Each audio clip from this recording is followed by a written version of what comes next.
Olá! Hoje a gente vai conversar sobre um assunto que eu particularmente nem gosto tanto assim. E ele chegou aqui hoje me gozando, dizendo, bom, o nome do programa está à altura do apresentador. Eu posso dizer tranquilamente que está também à altura do convidado. Claro, não por causa do tamanho do convidado, mas pela qualidade dessa conversa de peso, professor Daniel Bonho.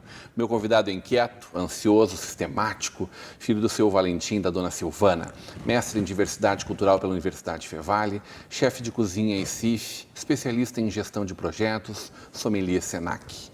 Marido da Catiana, é consultor gastronômico atuante, professor universitário há 12 anos, atuando no mercado de pães em uma padaria artesanal. Pai do Lorenzo é também coordenador do curso de gastronomia da Universidade Fevale. Hoje teremos uma conversa de peso com Daniel Vicente Bonho. Seja muito bem-vindo, Daniel Bonho, para essa conversa de peso.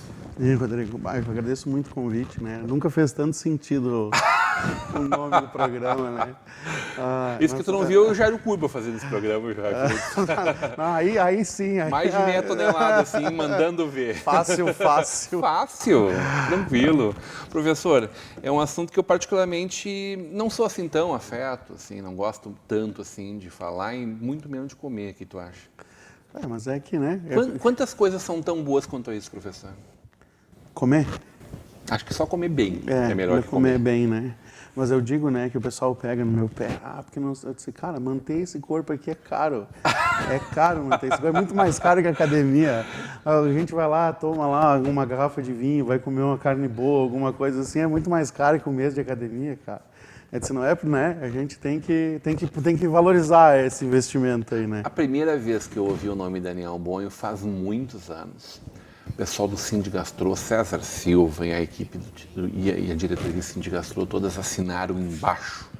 Não sei se tu já dava aula na Universidade Fevale, mas, disseram, ele mora em Caxias do Sul, mas trabalha muito na nossa região. Me deram alguns cases teus na região, em Porto Alegre, em Canoas, trabalhos de relevância que tu assina. A consultoria foi teu primeiro caminho? Não. Meu primeiro caminho foi o ensino, sempre foi o ensino. Eu estou ligado ao ensino desde que comecei a estudar cozinha. Na verdade, eu estou ligado ao ensino, eu tive uma formação relativamente precoce em processamento de dados. Eu trabalhei 14 anos em processamento de dados. E eu entrei em processamento de dados numa época que quase não tinha... Nós vamos falar de comida e vamos falar de processamento de dados, mas vamos enfim... falar de ti. E quase não era um mercado muito novo, a programação orientada a objeto estava começando e nós saímos com 17 anos de uma escola técnica programando orientado a objetos. E logo, então, tinha necessidade de treinar pessoas e nós fomos para as escolas profissionalizantes treinar pessoas. Eu dava aula com 17 anos, comecei a dar aula com 17 anos de informática para pessoas que tinham 30, 40 anos. Então, eu sempre tive uma ligação muito com a questão do ensinar. E eu estava no Senac, trabalhando na área de informática, surgiu a possibilidade de ir para a cozinha e eu estava relutando com isso, acabei fazendo curso na escola que eu sou formado e o Senac me convidou para dar aula. E eu, num primeiro momento, para dar aula de cozinha, o que a gente aprendeu muito bem na cozinha é que para tu ensinar a cozinha, tu tem que viver cozinha. Né? Isso é uma coisa que a gente tem, por exemplo, lá no meu curso, lá o qual que eu coordeno, eu me sinto um pouco dono daquele curso, junto com meus professores. Nenhum dos nossos professores que exercem a função de chefe de cozinha no curso, que ensinam cozinha, não tem experiência prática. E eu fiquei 3 ou 4 meses trabalhando como estagiário, de graça, isso para ter um entendimento de cozinha e começar não nos cursos profissionalizantes, mas sim nos cursos mais básicos a ensinar. E aí depois que eu fui para o mercado, depois que eu atuei no mercado, aí eu comecei a ensinar curso profissionalizante e aí sim fui fazer consultoria. Né? Eu tenho muito cliente de consultoria aqui na região, tenho padarias de renome aqui na região, restobar praticamente todos que ficaram em evidência num determinado período, ou grandes restaurantes aqui. Eu trabalhei alguma coisa dentro desses empreendimentos. Alguma coisa é o quê? Processo, cardápio? Processo, cardápio. Fornecimento? O meu pai disse uma coisa uma vez para nós, eu nunca vou esquecer que meu pai disse, eu tenho um outro irmão mais novo, e meu pai disse uma coisa para nós que a única coisa que ele deixaria para nós ia ser estudo. Então, que nós podíamos estudar o que nós quisesse que ele pagava. E eu desde muito cedo estudei, dos 14 aos 17 anos eu passei dentro de uma escola técnica, nós tínhamos aula de manhã, de tarde, de noite, eu fiz administração, fui para gestão de projeto, então isso me deu uma formação muito ampla hoje, que eu consigo chegar num restaurante, eu consigo analisar o processo, eu consigo planilhar custo, é uma coisa que, além da cozinha, eu gosto muito disso, né, dessa questão, digamos assim, gerencial, né, de processo disso, então eu consigo dar uma solução que ela é meio completa para o cara que me contrata, né.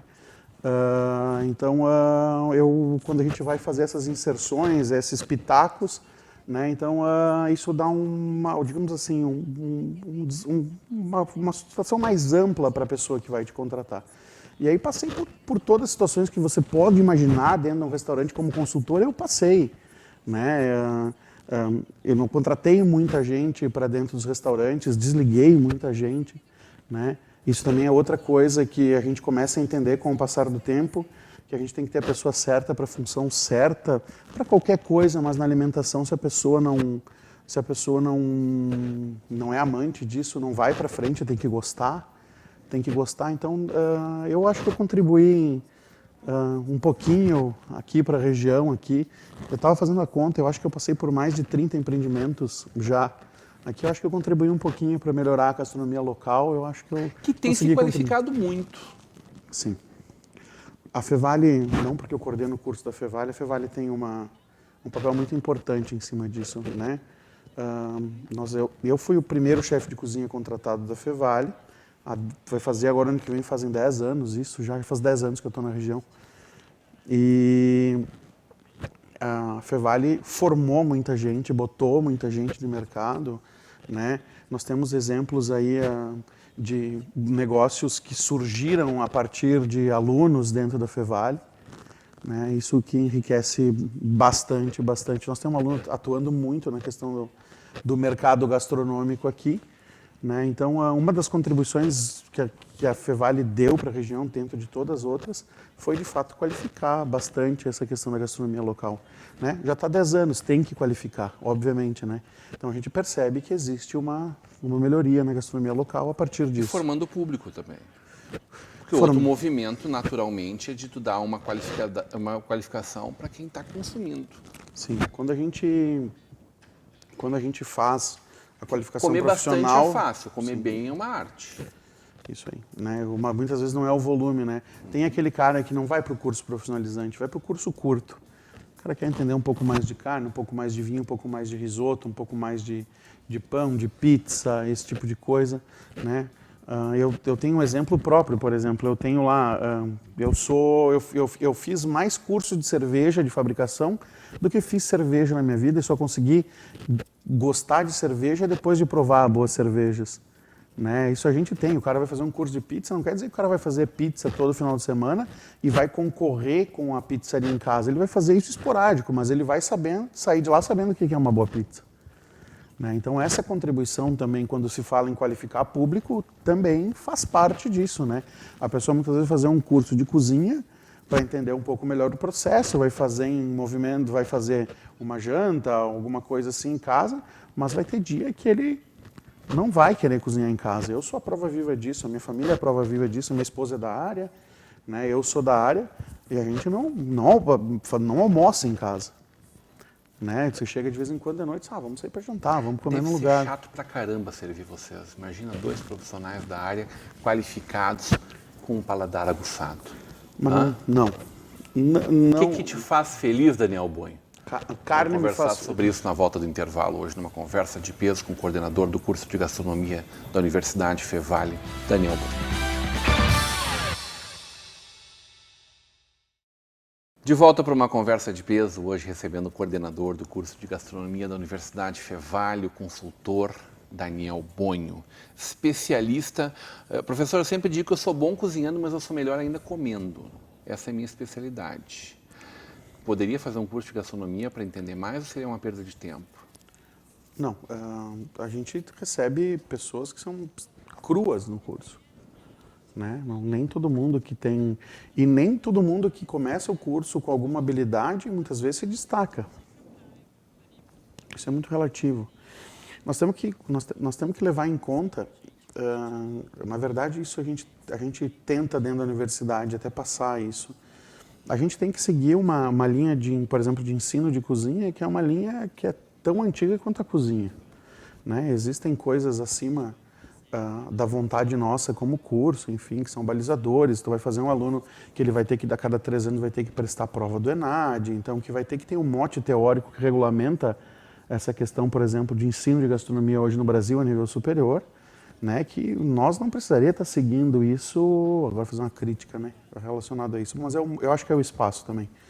Né? A gente não precisaria ensinar, a gente está no Brasil. Nós ensinamos guarnição aromática, lá nós ensinamos meripoix, uma guarnição aromática francesa, isso. Nosso curso é baseado em cozinha francesa, mas nós temos muita coisa boa aqui. Né? Então a gente deveria ensinar, porque a gastronomia está, de uma forma ou de outra, a gastronomia está embutida em nós.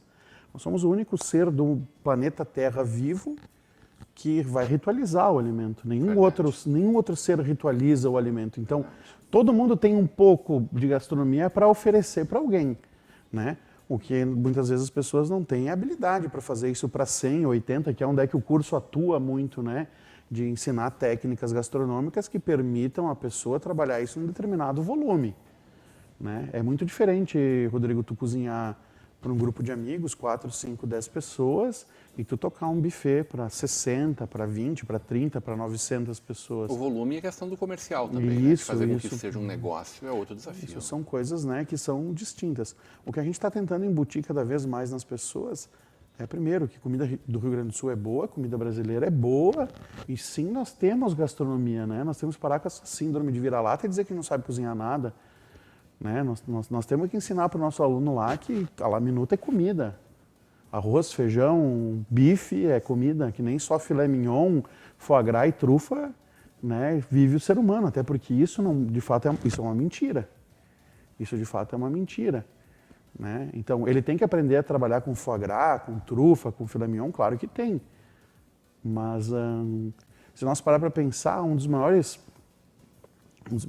agentes que levou aos restaurantes a uma mortalidade empresarial altíssima ao longo da história é a alta gastronomia. Os restaurantes que estão perdurando com a crise que está posta são restaurantes que têm um ticket médio, um valor mais em conta, que as pessoas continuam, eu volto a dizer, nós somos seres sociais relacionados à comida. Nós vamos continuar saindo para comer. Se a grana encurta, nós vamos no mais barato. E não, né? Claro, tem chefes super renomados que têm um trabalho que vai além da comida, né? Nós podemos falar da Helena Rizzo, né? Erika Messa aqui, mais próximo a gente, indiscutivelmente a gente diz o chefão, né? Tu pega um cara que nem o Atala. Nós temos um cara aqui no Rio Grande do Sul que é fantástico, tem uma aproximação muito legal com nós ali na Fevale, que é o chefe Marcos Live, que é de São Chico, que fez provocado o chefe Mamadou, deve ter trabalhado com ele. Sim, trabalhei com ele junto no Senac, trabalhei 4 anos no Senac, né, o Mamadou, um senegalês, né? Um senegalês, né? Aqui. Que mais conhece comida alemã, né? Se conhece muito, que são pessoas daqui que trabalham a questão da sofisticação, que tem um outro serviço para a gastronomia, né, que vai além das panelas, né? Quando a gente discute gastronomia e cultura, a gente vai além da panela, né? Então a gente vai ritualizar a questão do alimento, isso, aquilo. E a gente no curso, a gente trabalha com tudo isso e a gente dá um foco porque isso tem que virar negócio. Né? Nós temos que monetizar esse tipo de coisa. E a gastronomia, em função de programas de TV, ela está cada vez mais acessível às pessoas. As pessoas perguntam, tu assiste MasterChef, o que tu acha disso? Né? Eu assisto esses programas. Tu assiste o MasterChef? Sim. O que tu acha disso? Né? As pessoas perguntam tu isso, te diverte sabe? com o MasterChef? Eu me divirto. Eu acho que a TV, a TV quando traz a gastronomia nessa forma, que atinge esse público, isso de uma forma ou de outra vende gastronomia e vende um pouco do cenário. Eu acho que de vez em quando não estou fazendo uma crítica pontual a esse programa, né? Mas de forma geral tem alguns programas de gastronomia que eles fazem um desserviço à gastronomia. Perfeito. Eles fazem um desserviço à gastronomia. né? Que eu digo assim, muitas vezes é criar uma pomposidade, criar técnicas que não existem e trazer informações infundadas. Isso é, quando um ator, porque aqueles são atores, quando ele vai avaliar uma questão de um prato, isso que ele diz, para o meu gosto, para o meu paladar, isso está assim, isso é um desserviço. Isso é um desserviço, porque existe a comida estar certa. Condimento, sal, ponto. Isso é o certo. Não interessa o gosto do cozinheiro. Né? Ele tem que fazer. Se o cliente te pede uma carne ao ponto, tem que servir ao ponto. Não interessa o gosto do cozinheiro. Eu não gosto de canela. Né? Não interessa se o cozinheiro não gosta de canela. Se a preparação leva, ou se o público, o cliente dele gosta, ele tem que botar canela. Ele não vai cozinhar para ele, não está cozinhando em casa. Isso a gente trabalha muito na questão também dentro da universidade. As técnicas, a cozinha, isso vai dar a questão singular disso. Mas muitas vezes o meu gosto pode não ser o gosto da massa, do meu cliente. Eu acho fantástico o movimento que a gente viveu nos últimos, sei lá, vou chutar aqui 20 anos, onde nós tínhamos muitos restaurantes já no Vale dos Sinos, que sempre atendeu clientes do mundo inteiro, enfim. E a maior parte deles constituído por profissionais formados de forma experimentativa, sem a técnica apurada que tu, por exemplo, tens, ou esses outros profissionais que nós estamos falando. E esse movimento de organização da cozinha e da trajetória profissional de um indivíduo a partir do conhecimento técnico aplicado, realmente, que vem, tu falaste em 10 anos do nosso curso da Universidade Fevale. É muito recente tudo isso, mas o quanto isso já nos traz de qualitativo e o quanto, a partir disso, mudou o perfil de quem busca hoje. A gente não é mais a tia polenteira trabalhando numa cozinha, num restaurante de beira de estrada.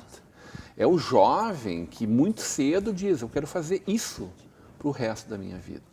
É uma mudança de paradigma gigantesca e todo mundo só tem a ganhar com isso, né? Quando a gente vai falar da profissão, né, a gente vai trabalhar com cozinha, uma das primeiras coisas que tem que levar em conta é que os países que deram muito certo relacionado a isso, nós temos um país próximo aqui que é o Peru, que é a primeira coisa. Se nós parar para pensar, de 1980 para trás, se tu não tinha dado certo, tu virava duas coisas. Ou tu virava cozinheiro, ou tu virava garçom. É verdade. Né? Então, a pessoa não deu certo, foi para a cozinha. Né? A partir dos anos 90, a gente começa a ter, né, um crescimento disso. Uma revista de grande circulação no Brasil uma vez publicou um salário de um chefe de cozinha, que era, na época, em torno de 3 mil e poucos dólares. Não é assim. Num grande centro, sim. Em um chefe de uma grande rede de hotel até ganha isso. Mas começou-se, por uma forma ou de outra, digamos assim, começou a surgir interesse das pessoas, né? Hoje é charmoso dizer que tu trabalha em cozinha. E aí tem a questão da autoestima, né? Então, por quê? Porque se a pessoa que vai trabalhar que ela não é mais vista como subemprego, né? Que aquilo de uma certa forma valoriza ela como um profissional, como uma pessoa engajada, como uma série de coisas, é mais fácil trabalhar com essas pessoas num segundo momento, né? A profissão de cozinha, né? O pessoal diz, mas existe uma formação, como quer comparar a formação em gastronomia, sei lá eu. Né? Eu costumo dizer, uma vez nós estávamos numa consultoria e aí nós estávamos dizendo, mas um cozinheiro não pode ganhar a mesma coisa que um médico. Eu fiquei pensando, por quê? Por que não? Eu disse, por que não? Que um cozinheiro não pode ganhar a mesma coisa que um médico? Eu disse, não, mas olha o risco, olha a questão da vida que um médico tem e um cozinheiro tem. Eu disse, cara, se um cozinheiro não guarda a comida de forma adequada, vai desenvolver uma salmonelase, ele mata muito mais gente que um médico. Esse não pode ser o balizador, né? Claro, nunca vai acontecer de um cozinheiro ganhar a mesma coisa que um médico, mas a gente tem que levar em conta que vai ter espaço para todo mundo e vai ter, né, dentro da nossa área, essa questão ela é ainda, tu vai ter pessoas que são super valorizadas, que o empreendedor, o dono do negócio, quando essa pessoa está trabalhando para alguém, que ela percebe que essa é uma questão chave para o funcionamento disso, né? Então ela vai valorizar um pouco mais esse profissional, isso acontece em tudo que é lugar. Mas nós temos um bom, né, os programas de TV, as revistas, uma série de coisas não é que supervalorizou, mas deu uma roupagem nova para o profissional de cozinha. Ele levou para um patamar. Isso, claro, é justo, é justo. Não pode ficar lá como se o cara trabalhasse no... É um curso hoje muito procurado na nossa Universidade Fevale. Sim, nós temos uma procura relativamente interessante relacionada à questão do curso, e nós temos todos os perfis dentro do curso. Tu ainda ouve de algumas pessoas dizendo assim, meu pai ou minha mãe não gostariam que eu fizesse. Porque a gente não é treinado para ser feliz na vida, a gente é treinado para ganhar dinheiro. Tu ainda ouve pessoas chegando dizendo assim, puxa, não tenho certeza se esse deve ser meu caminho, sou vocacionado para isso, mas alguém acha que não seja a melhor escolha para mim, ou isso realmente caiu por terra, dado esse volume de informações melhores no mercado? Há 10 anos atrás era mais comum, era mais frequente. Era mais frequente. Eu passei por isso. Eu estava no ápice da profissão de informática, eu era desenvolvedor, eu era desenhista de banco de dados, quando larguei tudo para cozinhar, meu pai ficou meio assim, porque ele seguiu o que ele tinha prometido para nós, que nós quisesse estudar, ele arcaria, né?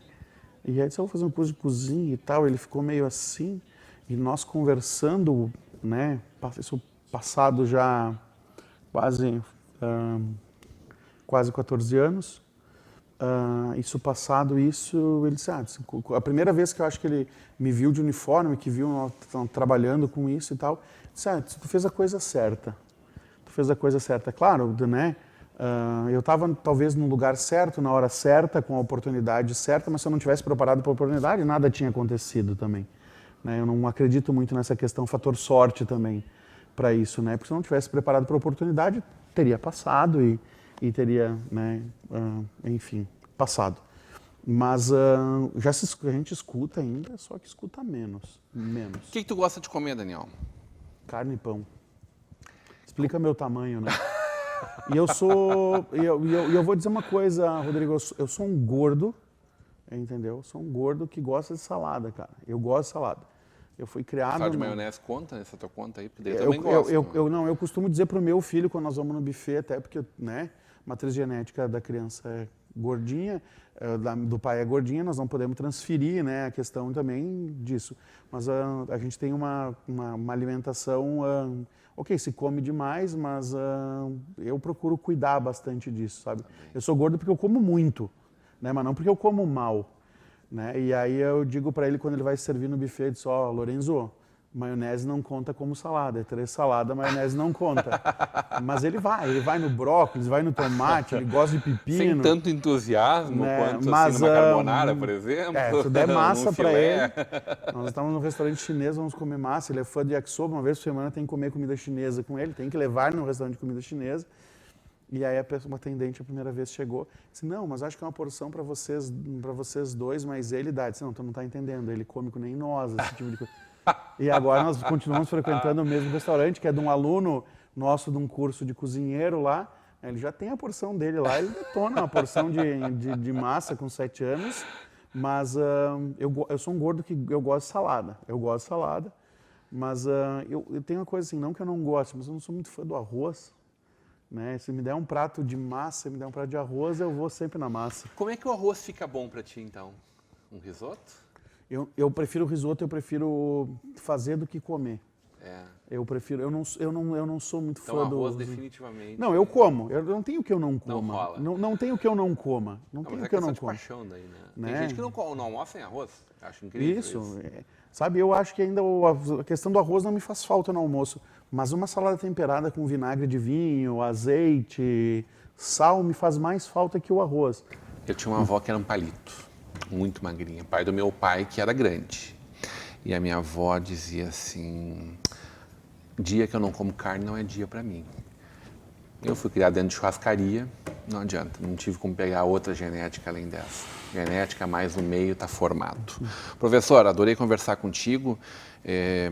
Eu fiquei feliz da vida com algumas indicações que o professor me deu aqui fora do ar, de alguns hambúrgueres que eu tenho que experimentar, pedi dicas de alguns restaurantes para ele, mas acima de tudo é bom demais cada vez que eu passo por algum lugar e eu vejo o teu dedo nele, tua mão, tu falaste agora de não sei se a gente pode falar do recente trabalho que tu realizou aqui no Novo Hamburgo, de inclusão de um sushi. Sim, podemos falar. Do GR, Sim. Né? Do restaurante Garfão, que agora tem sushi também junto com as pizzas à noite, uma adequação do cardápio, um aperfeiçoamento do cardápio, uma solução maravilhosa. Eu fico feliz da vida quando eu vou a um lugar e eu vejo a tua mão lá, quanto isso faz diferença na vida das empresas, mas sobretudo dos clientes dessas empresas. Até bem rapidinho, um parênteses ali no GR, assim, a questão do... O Garfão é um garfão... Garfão tinha fila dando volta na quadra no Dia dos Namorados. O Garfão é um restaurante que ele é sucesso em Novo Hamburgo, simplesmente pelo fato... E não é porque eu fiz assessoria para ele. Porque o GR e a Fátima, eles fazem a coisa pelo certo. Sabe? Então, se não for certo, ele não vai fazer. E as pessoas têm que ter ciência disso, sabe? Independente, antes eu viajei com o GR pro Peru, né? Eu cheguei pro GR quando eu fui fazer isso, eu disse, olha, eu não sou sushi man, mas eu entendo de processo. Eles disse, não, sushi man eu vou contratar, eu vou pegar o melhor sushi man que eu conseguir no mercado para estar aqui. Então é por isso que funciona. Não existe, para qualquer empreendimento de alimentação não existe.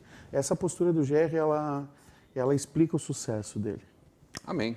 Feliz da vida, parabéns pelo trabalho, parabéns pelo nosso curso de gastronomia da Universidade Fevale. Prazer sempre estar contigo conosco. Esteja mais vezes, por favor. Ok, quando convidar, vou estar sempre aqui dividindo espaço contigo. Hoje numa conversa de peso com o professor, coordenador do curso de gastronomia da Universidade Fevale e consultor Daniel Bonho. Continue agora com a programação da nossa Vale TV, da nossa rede comunidade de televisão.